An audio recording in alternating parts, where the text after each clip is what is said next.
I recently spent some time in Knoxville with the Lady Vols at the University of Tennessee, and one of the things that you notice when you walk on that beautiful new pool deck are all the toys that they're using during practice at the Lady Vols practice. And I use the term toys very lightly. I understand that toys could carry some connotation that we don't really want when we're talking about serious swim practice, but when I say toys, I mean just different mechanisms to kind of simulate water and the technique that Coach Matt Kredich and Jen Art want the girls to hold in the water. So it's a different way to approach some technique work, and it's very, very cool to watch these unique approaches to technique work. Some of them are things that we've seen before, like the Vasa trainer. Great for working on high catch, good position, high elbows for both freestyle and butterfly. But Coach Matt Kredich and Jen Art are taking it one step further and transferring it into the water, where they're using a snorkel and a pull buoy down at the ankles to simulate that exact same motion, but in the water. So taking that learned motion and then putting it directly into the water. Some of the other things you might see on other pool decks as well are cords. Everybody's done some assisted speed work on some stretch cords. They are also using another form of cords called tubing as almost a stationary swimming, like a treadmill in the water. And you can use it for breaststroke, freestyle, or backstroke. But the point is to kind of just sit and focus on your stroke for a solid minute or more, where you don't have to worry about turns, you don't have to worry about anything else, just focusing on that stroke. You see some things like power towers. We've seen those from a bunch of different programs, whether that be club or college across the country.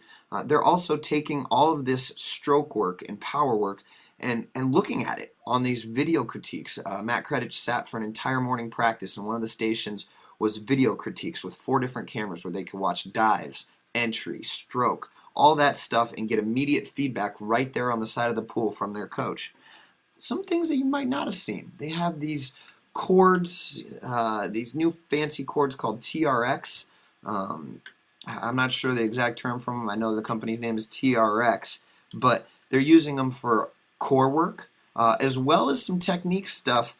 We see them doing these pikes here, and this has a direct translation into the breaststroke, as Coach Jen Art will explain. The idea is to get their hips up by using their core? Use their core and to really start the motion from that again, similar to all the other exercises with the TRX, to really use their lower abs. Normally we do it the TRX when we go into some slower swimming, some distance per stroke, but I want them to feel it at a higher speed so that they could establish and sit that position at a higher speed. So right off of the pikes, right into the water. Yeah. So one of the main things that the coaches seem to be focused on with the girls when it comes to technique is a stretch. And I think anybody who's competed in swimming for a while knows that stretch. It's not just when your arm reaches out its furthest. It's not just when your body rotates. It's when both your body rotates and your arm is fully stretched out that you kind of almost relax, and you find that part of your stroke where it almost becomes that extra inch, but it feels comfortable, if that's right. I'm not doing a great job explaining it, but Matt Kredich does a pretty darn good job explaining it. I'll let him take over. When you swim really well, any stroke, you watch a swimmer swim well, there's this element of relaxation that's apparent even when they're swimming. And that relaxation, what looks like relaxation, is transferred to a stretch at, I think, the beginning of the stroke. When somebody's really tight at the end of a race or tight at the beginning of a race, you don't see that stretch. You see them being really forceful and mechanical. But if they can feel a stretch at the beginning of every stroke, that lengthens the muscle, it allows for more rhythm, and it should allow for a better snap. So we just tried a lot of different ways to help them find that stretch. Some of the ways that they work on that relaxed stretch part of the stroke are physio balls, and you can see the physio balls are used for backstroke as well as butterfly and breaststroke. There you go, try that again. Use your lower abs first, pull. That was better. Good job.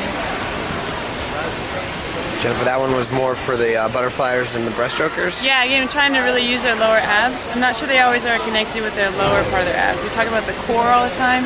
Yeah. They're never really sure how to transfer it back and forth from the land into the water. So that we're trying to initiate pulling from the lowest, deepest part of their core. So, where'd you come up with that one? It looks so accurate to the way that your arms are in breaststroke and butterfly. Did you guys come up with that? Yeah, we just like to play around a lot. We do that single arm too. Our freestylers will balance on single arm and do it. And we've done it just on one ball with their arms, getting work on the pull. Again, with the emphasis on that stretch part of the stroke, they've just come up with a bunch of really unique ways to kind of simulate that stretch. A couple more examples right here as assistant coach Jen Art demonstrates. Yeah, we worked on a lot this year, and the video really helps. I mean, we probably video once a week, but they've done a really good job of getting into that front part, the front catch. We have a drill we call Tennessee One Arm, but it's really to reach and find that. So they're doing that really well. What they're struggling with sometimes is to feel that all the way through their stroke. So we took some tubing the other day and had them feel what it means like to pull their body over the tubing. And repeating that here at a slower tempo and then moving into a faster tempo, I think that really allows them to make the transition. And doing stuff like we did yesterday, the land stuff, feeling that stretch on land and then applying it back in the water. Yeah. Seems to be really key and critical in the way that they feel what they're doing. Morgan's going to do something with the medicine ball. Morgan, are you going to do that thing? She's really working on feeling that stretch and fly, and there are times where she'll get in the water and then she'll just drop her elbows and slip right back for fly, and she was having a really hard time feeling that. So we came up with this, takes the medicine ball and pushes it down in front of her so she can feel what she's doing and activate those muscles. Usually push it down. Essentially fly. She's got to keep awareness and got to stay connected in her lower abs, otherwise the ball will shoot up. We've asked her to accelerate that motion too, so that it really actually feels more like the stroke. At first we did it at a really slow speed, and now she's taking it to a little bit of a faster speed so she can actually think, okay, this does really feel like my flow.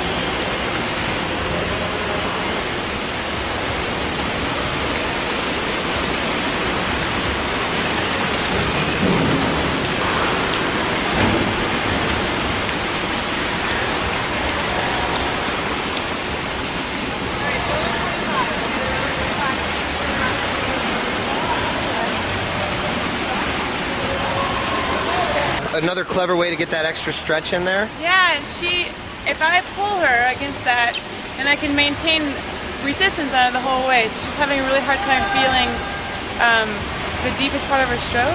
And we played around with this a lot this summer. It's 13-6! It's a lot better than what you're doing over there.